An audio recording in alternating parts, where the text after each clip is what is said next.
Hi, everybody. It's August 21st, 2025, and this is the weekly Backdrop Dev meeting. My name is Nate Lampton. I'm Quick Sketch on the internet, and I'm the technical lead for the Backdrop project. We've got a couple of weeks before, a couple weeks, 10 days before the feature freeze for Backdrop 132, which will be our next minor release. And we're going to be talking today about getting those features for 132 uh, completed and wrapped up before the feature freeze date on September 1st. Yeah, we've got just two other folks joining me today, Justin and Izzy. Justin, could you give yourself a quick introduction, and then Izzy, the same for you? Justin Christopherson. I'm in Denver, Colorado. Lars Designs on the web, and uh, I volunteer with mostly infrastructure and related things. Thanks, Justin. Izzy? Hi, I'm Izzy. I'm in Vancouver, BC, uh, working with Drupal, but mostly with Backdrop now. Uh, and I'm happy to be here. Thanks. Yeah, thanks, Izzy. Also, I just because Izzy and I are both here, we also had the opportunity to meet each other in person for the first time ever. I was in Vancouver last week, and so we met up. It wasn't quite a backdrop dinner, but Jen, Izzy, and I, and some family got together on August 13th for a nice dinner. So that was lovely. So It was it's great great. to meet you in person, Izzy. Yeah, it was very nice. I enjoyed that. We We missed the op enjoyed that. we missed the opportunity to take a picture, though. Oops. We'll have to do it all again. Yeah, it's possible that we may be in Vancouver again next year. We'll see. Um, Uh, for those that are in the know, uh, Jen, one of our PMC members, is um, an avid uh, horse rider, and she does competitive show jumping. And we were at a competition in Vancouver for jumping horses and used the opportunity to meet up with people in Vancouver, including Izzy and ex super famous dribbler Angie Webchick Byron. So that was a fun opportunity to meet up with some of our people. nice.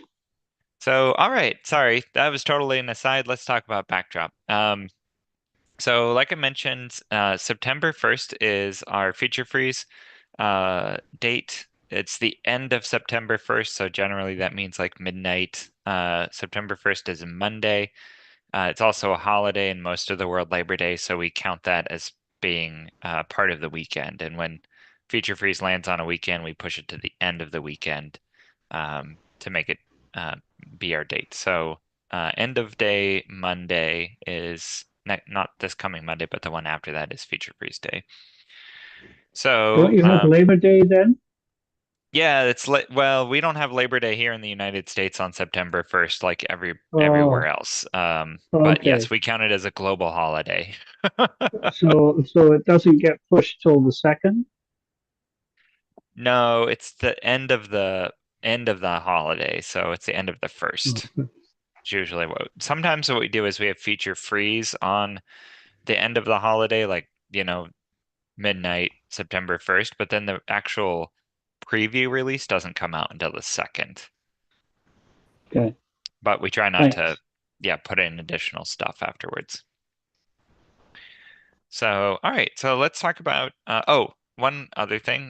We also like to do contrib updates. So there's one new contrib project released in the last week. It's a sub module for Commerce, which Commerce is still pushing forward as being ported into Backdrop. There's a port of the Commerce back office module now.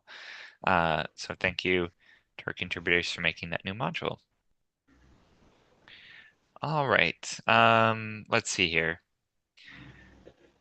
Okay, so let's get started going through issues. And this first one I want to talk about was recently updated, but it's not actually a 132 issue. I just want to resurface it. This is in the RTBCQ.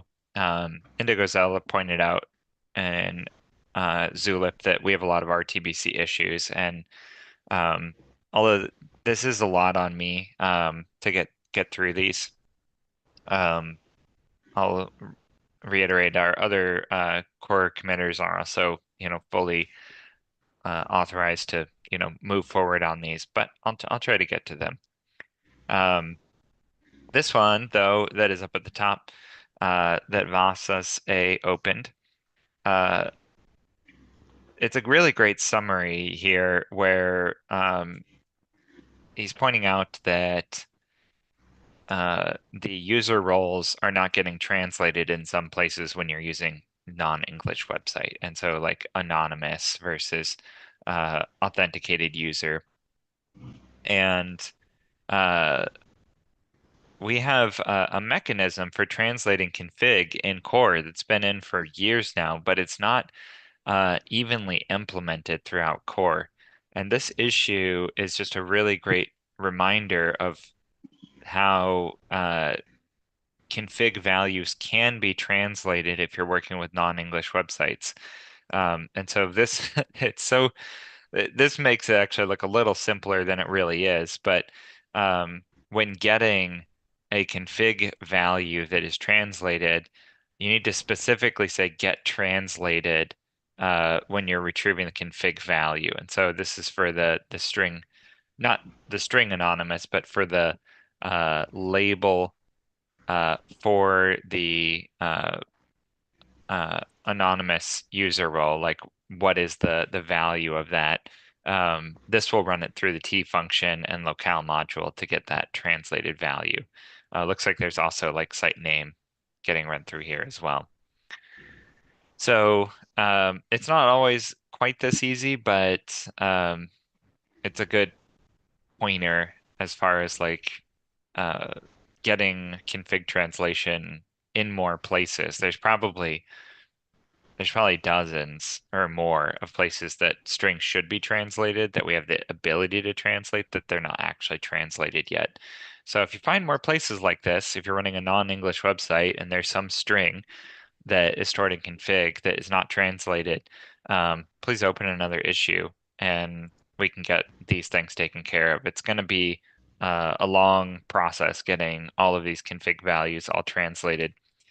And yeah, I would love it if we moved forward on this more often. So this also points out what's actually necessary here. So inside of config files, if you're going to have translated strings, you also need to have this config translatables value up at the top. And let me see. And so if I pull up system core, yeah, you can see that in the system core config file, we've got these config translatables. So that's a two-part thing where it's not just get translated or get translated, calling that method, but also in the config file, it needs to actually specify which keys inside of this config file are translated. So you can see anonymous and site name and site slogan are listed here. And so anonymous is, this is the value that then you can have translated.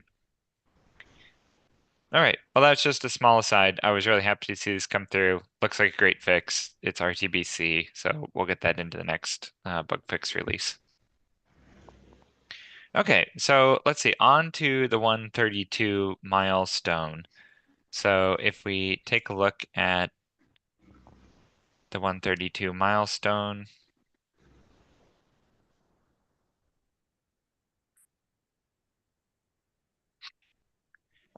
let's see, and we can just start kind of running through this. First of all, there's a new version of CKEditor.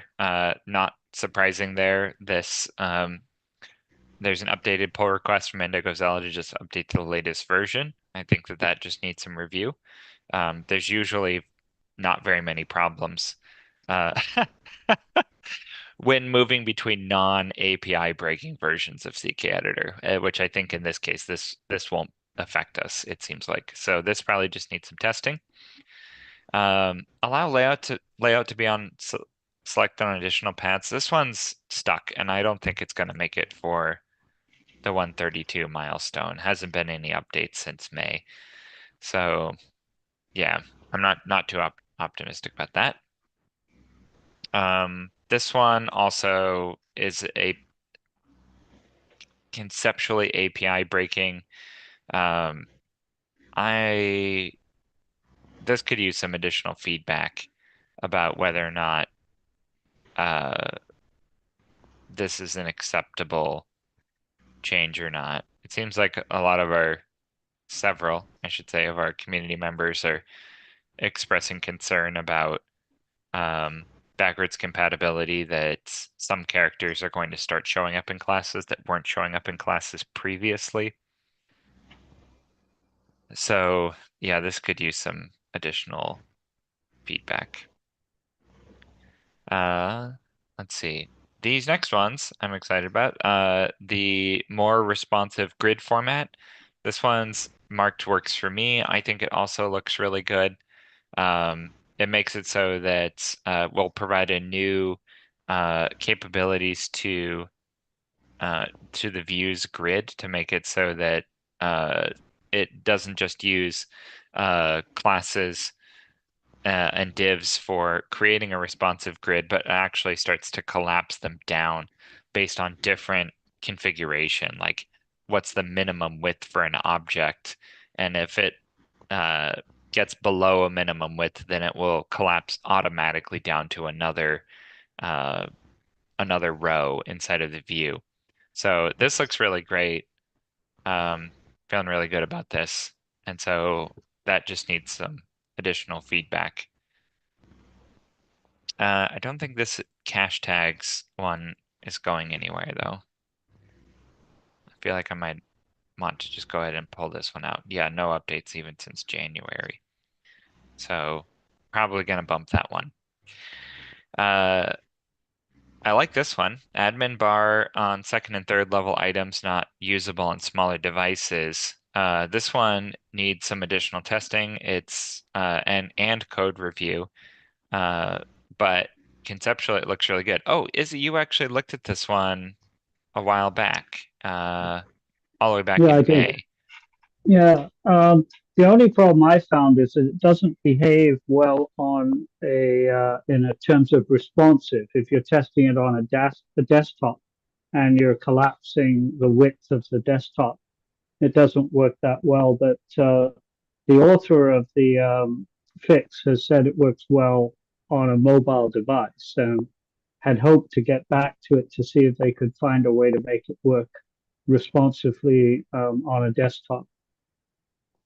Yeah. Oh wow, this Which is really simple. I hadn't realized. yeah, I'm gonna pull it up real quick. Oh, the previous expired. Can click this button and it'll get us a new preview. Okay. Well, I'll come back and check that later. I like this one too. Table click sorting versus regular sorting, and lots of rows with the same value. This one's a little heady to wrap your head around, but it's explained pretty thoroughly in the issue that I wonder if there's any screenshots here. What this does is if you have a table of values inside of views, if you were sorting, say, like your list of content by title and then date, once you use click sorting and you just click on the date or a content type or something like that, the other sorts that are added onto the view by default get lost and you're only sorting on the new value.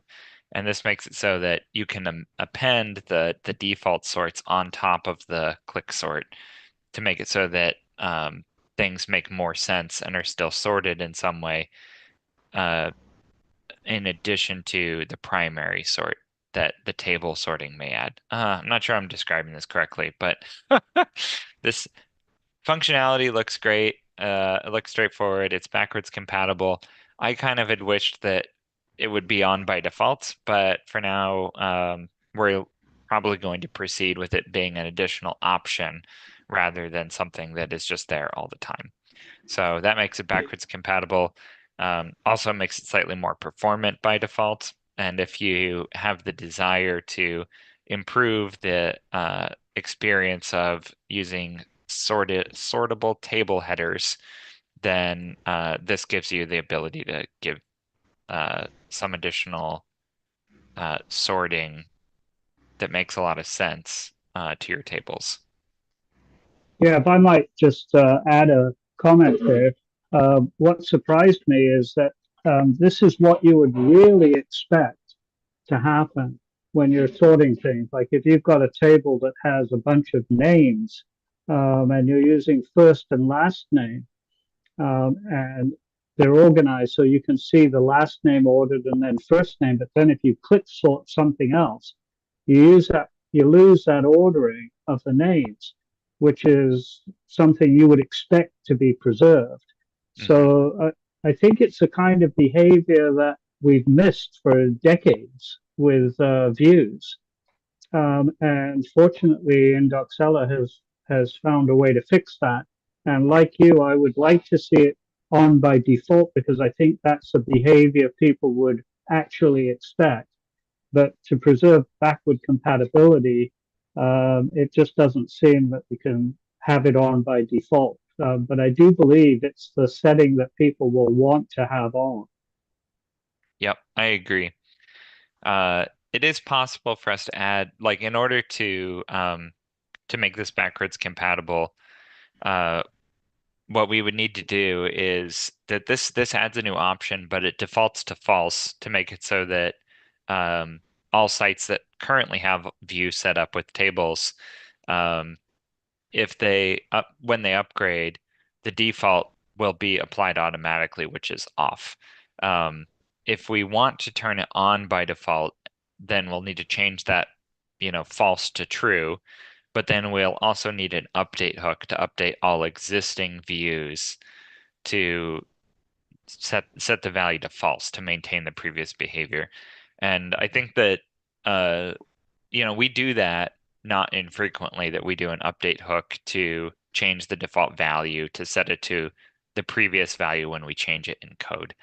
But views in particular are complex, and where this setting lives would require some sophisticated config checking to set the default value.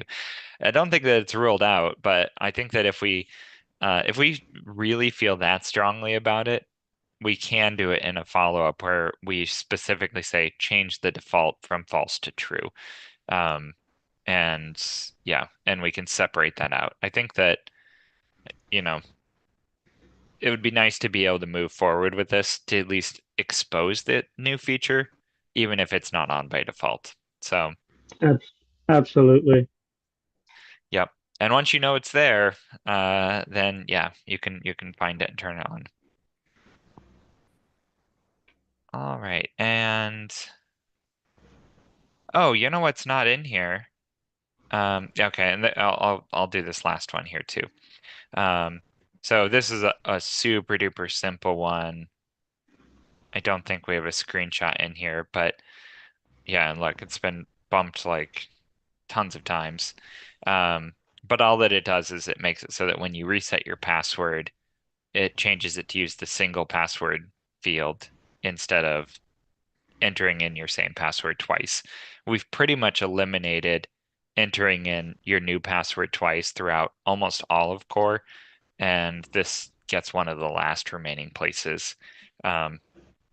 Entering in your password twice has become really an unusual paradigm. Especially typing it on a mobile device, like on a small touch keyboard. People just get really peeved about having to enter in the same password twice, and instead having the visibility toggle of just being able to see your password as you're typing it is the much more common solution here. And if you get it wrong, you can just reset your password again. So not a big deal. So yeah, most of these look really good. I think we can get in all of the ones that we talked about without any problem. So there's one more thing, and I'm going to go ahead and move this into the milestone, which it looks like there's a couple more things.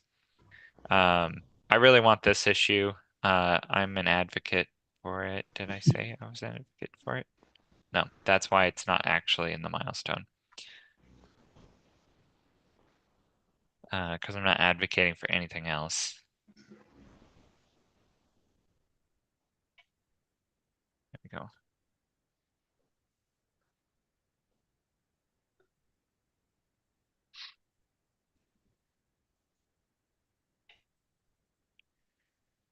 So this issue allows enabling modules and themes via config sync.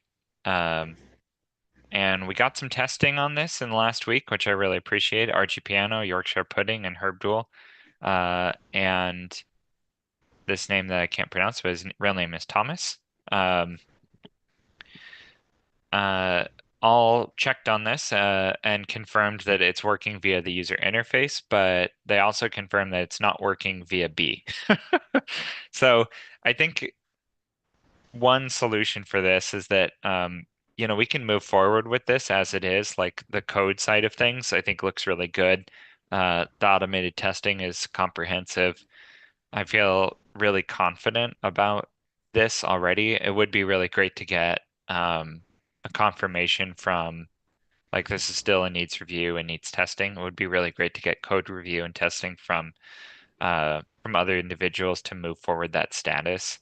But this is my pull request, so I really need additional feedback from, well, it was Greg's pull request, but I added on to it. And so it really needs feedback from other people to move that forward. Oh, look, and thanks, Herb Duel. 2 minutes ago, tested it with UberCart and it works fine. So yeah, it would be really great to move these things forward. Actually, now I see that if Herb Duel's looking at this today, that might be a moot point because he's our premier RTBCer. So I'll retract my call to action there because I think we're probably going to get some today. But what I think would be great here is that we can move forward with this. Yorkshire Pudding is requesting some help getting this implemented inside of B to make it so that B can also run BCIM and also enable modules as part of the config sync.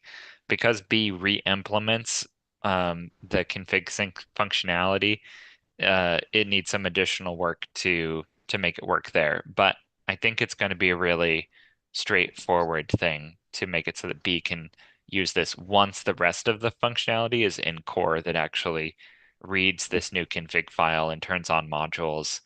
I think that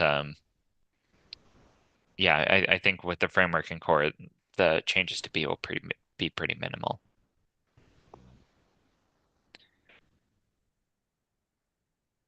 Okay, and let's see. There was one other thing. This is Laren's issue. Allow to specify a layout type. I'm gonna put this into the minor milestone, or at least candidate.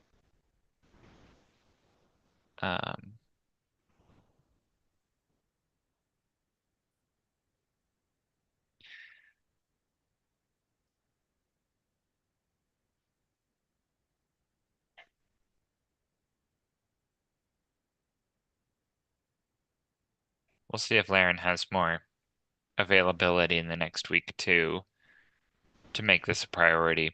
So this is not a tremendous end user feature, but it's setting up some groundwork for improving the use of layouts in other places besides pages. And so this makes it so that inside of .info files for layouts, you'll be able to specify a layout type. And this is one of the issues here, is that there's no layout types actually specified in any of the core functionality or core modules. And so we need some test layouts to incorporate this new layout template type into some test layouts. But once we have the ability to specify layout types inside of layout template.info files, then you could use layouts in more places besides just pages. And what Laren is hoping to do is make it so that we can use the layout templates provided by Core in other places like layout paragraphs, which would be really great. And because this is a really it's not a big change, but we need it in order to move forward some contrib projects. This would be great to get this completed for the 132 release so that we have it to build on top of for contrib in 132 and moving forward. Even if we don't get this perfect in 132, I feel like having the framework in place will let us find the issues with it. And because there's going to be so few contrib projects and no core functionality actually using it, I'd be open to making additional changes post 132 release.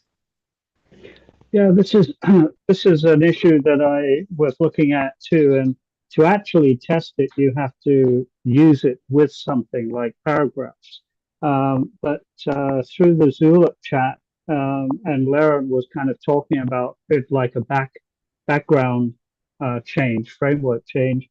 So I applied it on my local dev environment a couple of weeks ago, and just left it there. And so far, it hasn't caused any problems whatsoever with my daily working on that backdrop site. So that's another way that people can look at testing this PR by making it into a patch and applying it to their working environment, um, just to make sure it doesn't break anything. Yeah, great. Thanks for that insight. I'm trying to see if there's anything like layout template info. Yeah, I'm trying to see where in layout paragraphs it's actually being demonstrated. I'm sure that this video probably provides some good insight here. So yeah, good. Yeah, I think that's a great suggestion, Izzy. Like if you want to test it, apply this patch, and then also try out the 2.x branch of layout paragraphs, which is where Laren is actually using it. And that would be great to move forward the end user testing of this. On the code side of things, though, yeah, we really do need something in core to test it without a contrib module. I'm going to go ahead and add needs automated tests on here.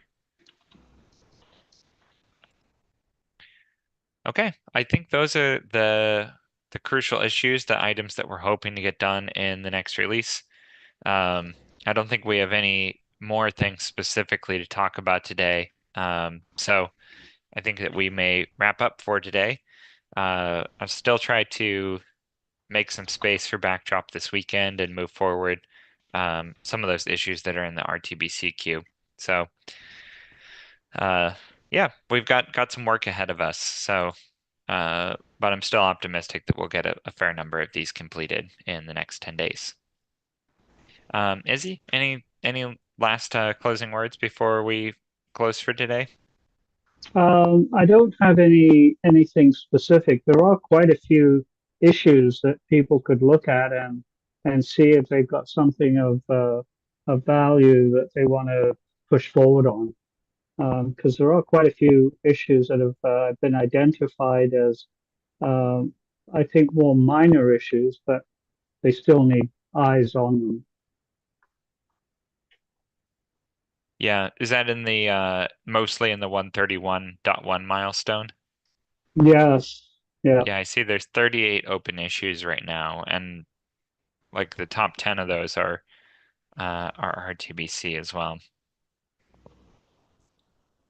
Yeah, that's always a good place to look in the 131.1 milestone, so the next bug fix milestone. and look at the issues that needs review, which is all of them. So, I mean, literally, they're all labeled for needs review. So they're just waiting on, there's a pull request that's already submitted and it's just waiting on some review. And so that's a really great category to look at to find issues that are on the cusp of readiness that just need some eyeballs. Excellent. All right. Well, Izzy, thank you so much for joining. Justin dropped off earlier, but yeah, we'll wrap up for today. Thank you to everybody that is watching these videos, and we'll keep cranking away and full steam ahead to Backdrop 132.